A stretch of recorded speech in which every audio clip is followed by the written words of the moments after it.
안녕하세요. 레인보우 역학원의 레인보우입니다. 오늘부터 사주학 강의를 진행합니다. 사주학 강의 이름은 출퇴근 중 쉽게 익히는 사주학이라고 해서 사주학에 관심은 많은데 어려워서 못하시는 분들을 위해서 아주 쉽게 강의하는 사주학 강의를 마련해 보았습니다. 출퇴근 중 쉽게 익히는 사주학 강의는 총 61개로 이루어졌습니다. 오늘이 오리엔테이션 편이고요. 정규 강의가 60개가 있습니다. 그래서 총 61개의 강의를 모두 들으시면은 사주학의 전반적인 내용들을 이해하실 수 있으실 것입니다. 그럼 사주학이 뭔가 한번 살펴볼게요. 사주학은 한 사람이 출생할 때 하늘에서 부여한 명인 연월일시와 살아가는 동안 만나게 된 운을 통해 운명을 판단해 보는 것입니다. 어떤 사람이든지 태어날 때 연월일시가 정해져 있습니다. 그리고 살아가는 동안 운을 만나게 돼 있습니다. 올해 같은 운이 기해년이죠. 예. 그렇게 되면 태어났을 때 어떤 연월일시랑 올해 운을 맞춰서 운명을 판단해 보는 것이라고 할 수 있습니다. 또 연월일시 청간과 지지의 8글자, 요걸 사주팔자라고 합니다. 여기에 음양과 오행을 부여해서 한 개인의 운명을 예측하는 학문입니다. 음양이라고 하면 음기운, 양기운 이렇게 두 가지를 말하는 것이고요.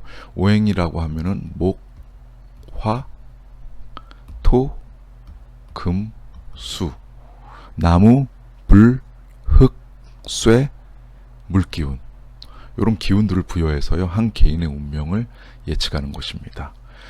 사주학은 고대 중국에서부터 발전했고요. 특히 중국 명나라 때 많은 발전을 했습니다. 그래서 서대승의 연해자평, 유배곤의 적천수, 청나라의 임철초 이런 분들이 유명하신 분들이고요. 그럼 우리나라는 어떠냐? 우리나라도 중국과 같이 오랜 역사를 지니고는 있습니다. 그런데 중국처럼 사주학에 대해서 이렇게 좋게 보는 관점은 아니라서요. 어떤 천시 경향이 있어서요. 스승, 제자 사이에서 비밀스럽게 연구 학습해서 별도 기록물들이 없습니다. 그래서 현대에 와서 독일 박재환 선생, 자강 이성영 선생이 저술한 연구물들, 요걸 가지고 지금 현대에 와서 사주학을 공부하게 되는 것입니다. 그럼 사주학은 어디에 속하느냐? 사주학은 운명학의 한 종류입니다. 운명학은 역학, 점학이 있고요. 역학은 살면서 일어나는 전반적인 일을 다루는 거고, 점학은 순간적인 상황을 보는 것입니다. 그 역학에는 우리가 공부하는 사주 명리학이 있고요. 주역, 풍수학, 성명학, 관상학이 있고, 점학에는 육임, 육효, 주역점, 매화역수, 꿈해몽, 서양의 타로 등도 점학에 속한다고 봅니다. 그럼 사주학을 공부하는 이유는 무엇인가? 사주학은 현대에 와서 사람마다 장점과 단점을 잘 파악해서 그에 맞는 인생 설계를 정확하게 해주는 것입니다. 이걸 잘 해주게 되면은 그 사주 주인공의 삶을 변화시키고 인생에 희망을 주어서 힐링을 주는 것이 사주학 공부의 목표라고 할 수 있습니다. 자, 다음으로 오행에 대해서 한번 살펴보겠습니다. 오행에는 나무, 불, 흙, 쇠, 물이 있다고 말씀드렸습니다. 이 오행들은 상생, 서로 도움을 주기도 하고요. 상극, 서로 극한다, 공격하는 경우도 있습니다. 우선 상생부터 한번 말씀드릴게요. 나무는 불을 생합니다. 나무는 불에 땔감이 돼서 도와주고요. 불은 흙을 돕습니다. 불은 다 타고 남아서 재가 되는데 그 재가 흙이 되는 것입니다.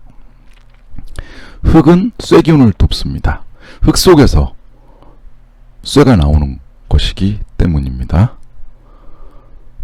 쇠는 물을 돕습니다. 쇠 속에서 물이 생성돼서 나오기 때문입니다. 물은 나무를 돕습니다. 물은 나무에 수분을 공급해서 나무가 잘 자라게 해주는 것이죠. 다시 한번 반복해서 한번 설명드릴게요. 나무는 불을 돕습니다. 목생화. 불은 흙을 돕습니다. 화생토. 흙은 쇠를 돕습니다. 토생금. 쇠는 물을 돕습니다. 금생수. 물은 나무를 돕습니다. 수생목. 지금까지 오행의 상생에 대해서 말씀드렸고요. 반대로 오행의 상극에 대해서 한번 말씀을 드릴게요. 나무는 흙의 양분을 빨아먹습니다. 나무는 흙을 공격하고요. 흙은 물을 흙탕물로 만들어 버립니다. 그래서 흙은 물을 공격하고요.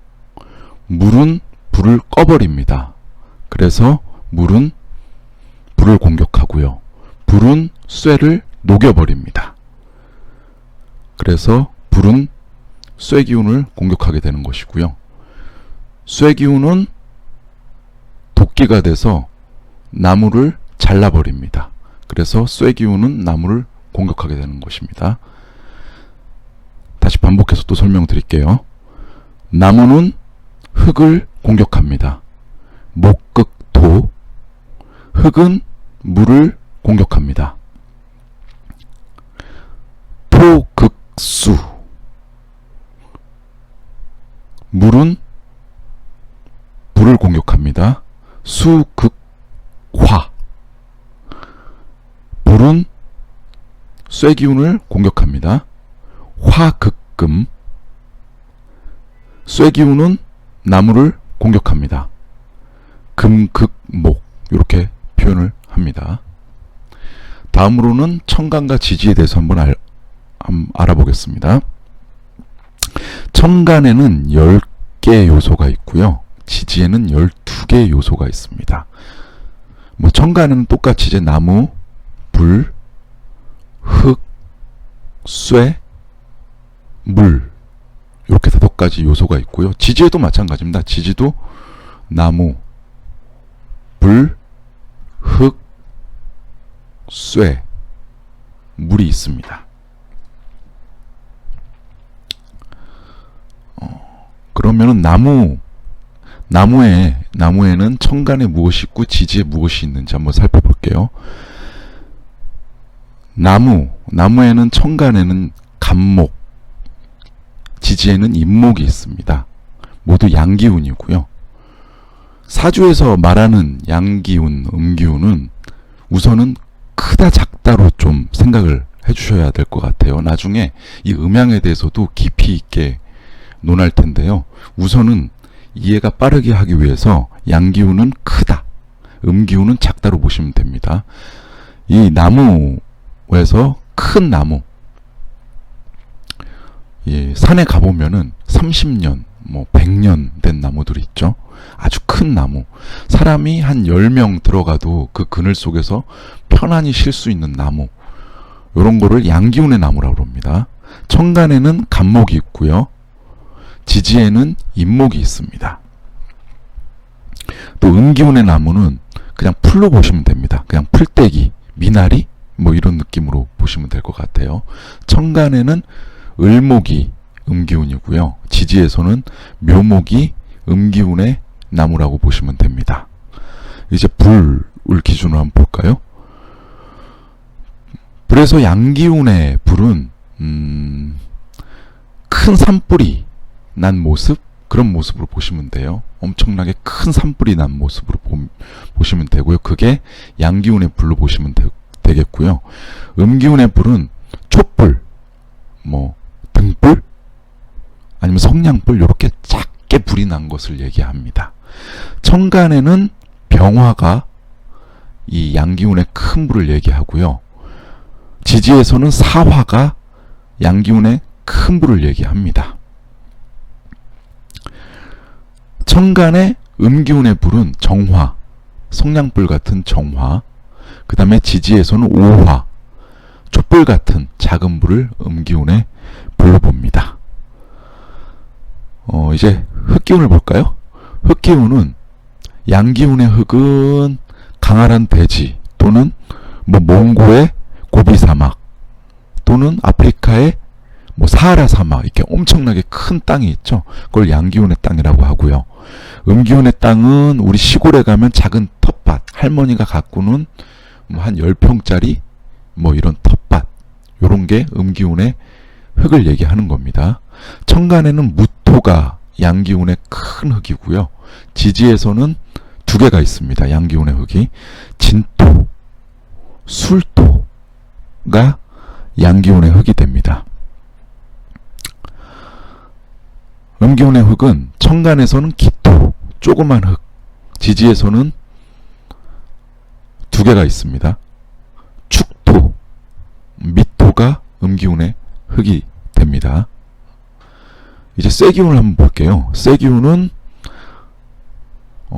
양기운의 쇠, 양기운의 쇠는 상상을 한번 해보면은 항공모함, 엄청나게 큰 배, 타이타닉 같은 그런 양기운의 쇠를 얘기하고요. 음기운의 쇠는 우리 사무실에서 쓰는 클립, 그 다음에 조그만 열쇠, 요런 게 쇠조각, 요런 게 음기운의 쇠라고 보시면 됩니다. 천간에는 경금이 양기운의 큰 쇠고요. 지지에서는 신금이 양기운의 큰 쇠입니다. 음기운의 쇠는 천간에서는 신금, 지지에서는 유금이 조그만 쇠 조각이 되는 것입니다. 이게 음기운의 쇠입니다. 물기운을 볼게요. 물기운은 양기운의 물, 양기운의 물은 바다, 큰 바다, 태평양, 대서양 이런 느낌으로 받아들이시면 됩니다. 천간에서는 임수가 큰 물입니다. 지지에서는 해수가 큰 물이고요. 음기운의 물은 또랑, 시냇물, 이런 조그만 크기의 어떤 물, 이렇게 보시면 됩니다. 천간에서는 개수가 작은 물이고요. 지지에서는 자수가 음기운의 작은 물이 되는 것입니다. 이제는 육친에 대해서 한번 살펴볼게요. 육친은 나와 같은 오행을 비견이라고 표현하고요. 내가 도와주는 오행은 식상이라고 표현을 합니다. 내가 공격하는 오행, 내가 괴롭히는 오행은 재성이라고 표현을 하고요. 나를 극하는 오행, 나를 괴롭히는 오행을 관성이라고 합니다. 그리고 내가 도와주는 오행이 아니라 나를 도와주는 오행을 인성이라고 표현을 합니다. 오행별로 한번 볼까요? 나무, 아까 위에서 말씀드렸는데 나와 같은 오행, 당연히 나무겠죠.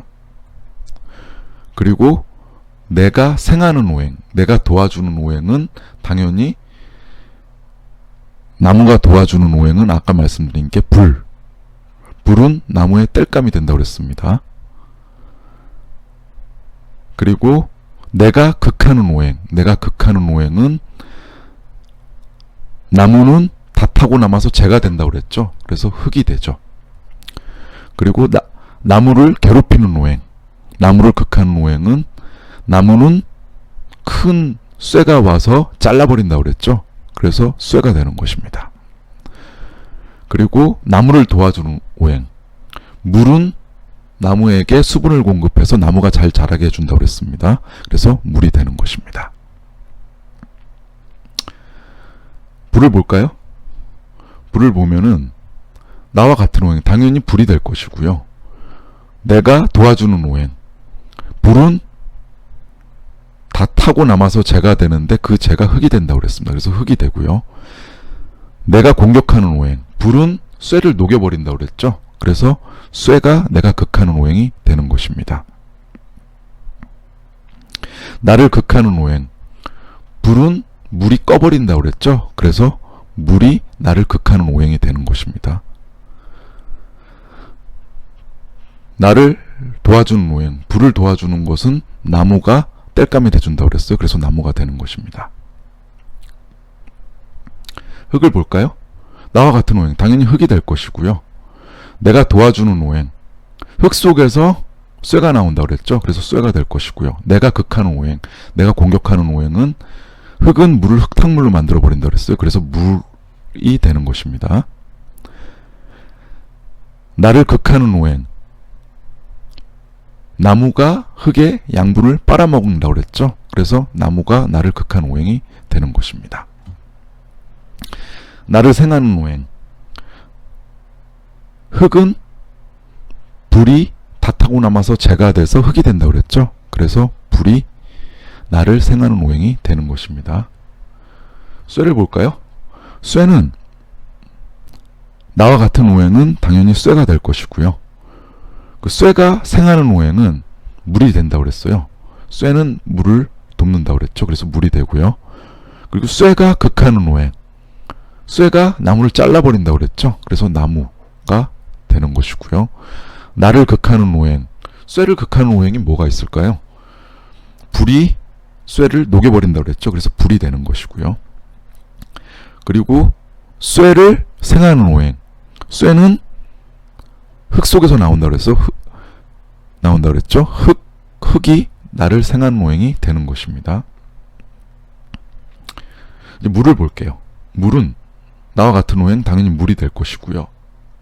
내가 생하는 오행, 물을 생하는 오행은 물이 생하는 오행은 나무가 됩니다. 물이 나무에게 양분을 준다고 그랬죠.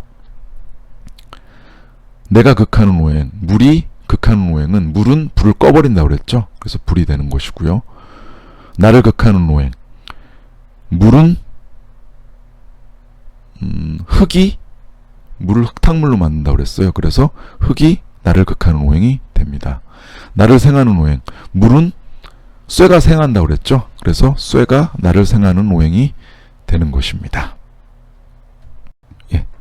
이제는 실제 사주를 보면서 사주의 어떤 구조에 대해서 간단하게 설명을 드릴게요. 요새 사주팔자는 인터넷에서 만세력을 이용해서 쉽게 뽑을 수 있습니다. 스마트폰에서도 어플을 이용해서 뽑을 수도 있고요. 생년월일 시를 넣으면은 아래와 같이 사주팔자가 뽑아집니다. 사주팔자에서 보면은 곤명이 있고요. 건명이 있습니다. 이 건명은요, 남성을 의미하고요. 곤명은 여성을 의미합니다. 옛날 의식이죠. 남존여비 사상이 강하던 옛날에 남자는 하늘이다, 여자는 땅이다, 이런 의식에서 곤명은 여성이고 건명은 남성으로 표현했는데요. 신경 쓰지 마시고 그냥 건명은 남성이고 곤명은 여성이라고 생각하시면 되겠습니다. 사주팔자를 보면 오른쪽에서부터 연주라고 그러고요. 오른쪽 두 번째를 월주, 오른쪽 세 번째 세로주를 일주, 오른쪽 마지막 주를 시주라고 읽습니다. 그래서 이 사주의 주인공의 사주팔자를 얘기할 때는 연주부터 읽습니다. 을축년, 병수월, 갑오일, 신미시로 읽습니다. 그래서 오른쪽 첫 번째 줄이 연주, 그 다음에 두 번째 줄이 월주, 세 번째 줄이 일주, 마지막 줄이 시주를 읽습니다.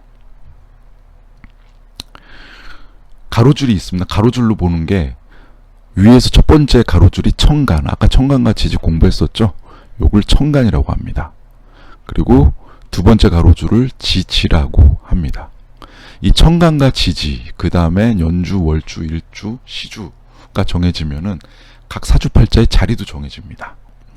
이 을목, 을축년의 을목, 을목은 연주와 청간에 있죠? 그러면은 연, 간의 자리에 있는 것입니다. 그리고 이 병화는 월주와 천간에 있죠. 그래서 월간에 있는 것이고요. 요 간목은 일주와 천간에 있으니까 일간이라고 합니다. 일간의 자리에 있는 거예요. 이 신금은 시주와 천간에 있습니다. 그러면 시간의 자리에 있는 것입니다.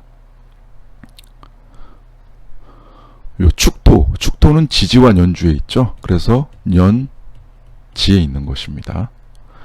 그 다음에 이 술토는 월주와 지지에 있는 것이죠. 그러면 월지의 자리에 있는 것입니다. 이 오화는 일주와 지지에 있는 것이죠. 그러면 일지의 자리에 있는 것입니다. 그 다음에 이 미토는 시주, 지지 자리에 있죠. 그럼 시지의 자리에 있는 것입니다. 그래서 자리 또 보는 방법을 설명드렸고요. 아까 공부한 것들, 육친에 대해서 간단하게 아까 살펴봤죠.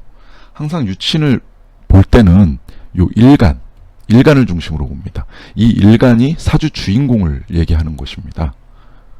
그래서 요 사주 주인공은 갑오일주를 갖고 있고 일간이 간목으로 보시면 되는 것입니다. 요 일간을 기준으로 이 오행들이 어떻게 분포되어 있는지 한번 볼게요. 나와 같은 오행 한번 찾아볼까요? 나와 같은 오행은 여기 을목, 나무죠. 간목도 나무고 을목도 나무입니다. 요 연간에 있는 을목이 나와 같은 오행입니다. 아까 비견이라고 그랬죠. 그래서 요걸 비견이라고 합니다. 그럼 내가 생하는 오행, 내가 도와주는 오행은 불이 되겠죠. 불. 그 다음에 불. 요 두 개만 있죠. 월간의 병화, 일지의 오화가 이제 불이 되는데 내가 생하는 오행입니다. 요거를 식상이라고 했죠. 식상. 예. 식상은 이렇게 두 개 있네요. 월간의 병화, 일지의 오화 두 개가 있습니다. 그럼 내가 극하는 오행, 내가 공격하는 오행. 일간이 나무죠. 일간이 나무면은 나무는 흙의 양분을 빨아먹으면서 공격한다고 그랬어요. 그럼 흙이에요. 요 흙. 시지의 미토, 월지의 술토, 년지의 축토. 이 요 흙들이 내가 공격하는 오행, 내가 극하는 오행으로 재성이 됩니다. 재성.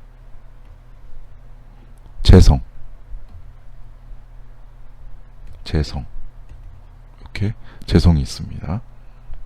그 다음에 나를 극하는 오행을 한번 찾아볼까요? 나를 극하는 오행, 관성이라고 그랬죠.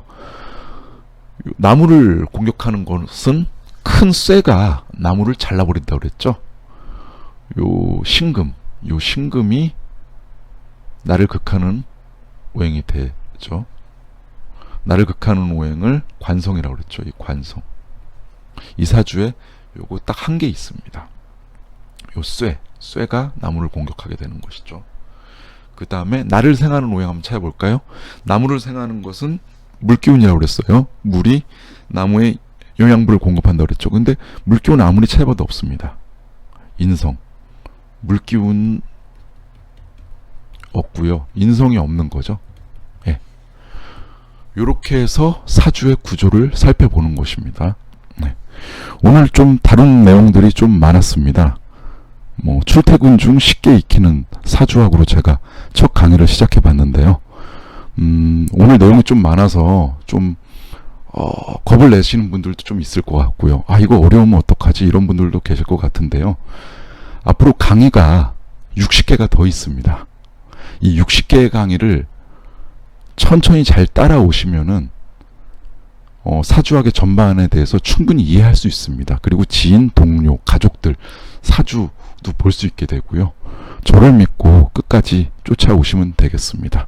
오늘 강의 듣느라 수고 많으셨습니다. 다음 시간에 뵙겠습니다. 안녕히 계십시오.